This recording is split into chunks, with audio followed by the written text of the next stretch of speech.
tayo ngayon sa Banawe kung saan matatagpuan ang isa sa mga World Heritage Sites ng UNESCO, ang Batad Rice Terraces. Kaya tara, samahan niyo ako.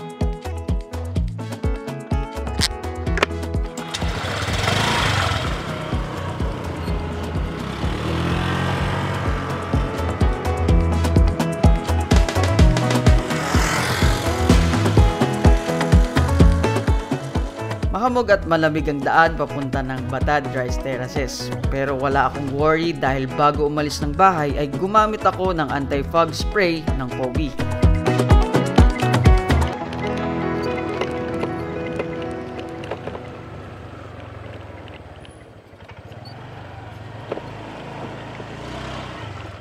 Simula dito sa dulo ng kalsada, iiwan muna natin yung ating motorsiklo at yung inyong mga sasakyan na dala-dala dito sa kanilang designated parking lot para maglakad papunta doon sa Batad Rice Terraces na aabutin ng halos 20 minutes. Kaya tara na, simulan natin maglakad.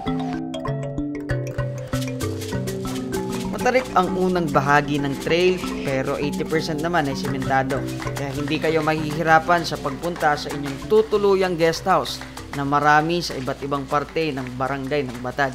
Nandito tayo ngayon sa isa sa pinakasikat na guest house na pinupuntahan ng mga turista dito sa Batad. Bukod kasi sa mura dito ay napakaganda din ng view na bubungad sa iyo.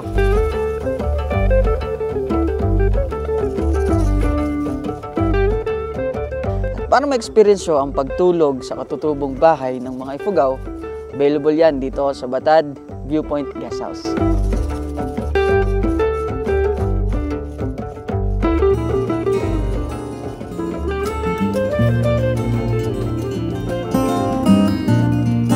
Para sa full experience ng Batad Rice Terraces, mas maganda kung makikita natin ito sa malapitan. Kaya naman nagpasama tayo kay Gemma, ang anak ng may-ari at siya na ring tour guide sa Batad Viewpoint Guest House. At dito pa lang sa part na to ay makikita na natin yung napakagandang view at makalaglag pa nga na view dito sa Batad Rice Terraces. Ito Gemma, ilang oras pa ba yung lakad natin? So mga 5 to 10 minutes, nasa village na po tayo, nasa main village na po tayo. 5 to 10 minutes pa? Yes, kasi medyo nararamdaman ko na yung ngatog ng tuhod ko. Yes, tara na. Pero legit nangangatog yung tuhod ko.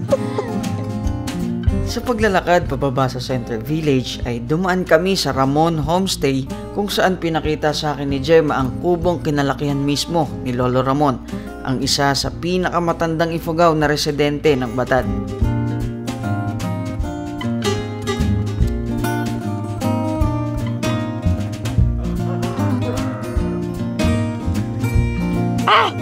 Naasim mo lang ito.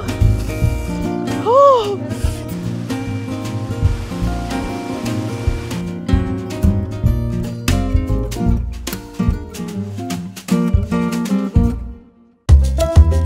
Pagkalagpas ng main village ay may matayog at malaking bahay na kung tawagin nila ay Blue House.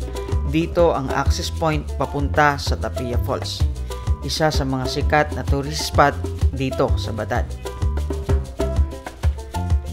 At kung kaya pa ng inyong mga tuhod, ay sulitin nyo na. Akyatin nyo na rin ang highest viewpoint kung saan makikita niyo ng buo ang pinagmamalaki natin sa buong mundo na Batad Rice Terraces.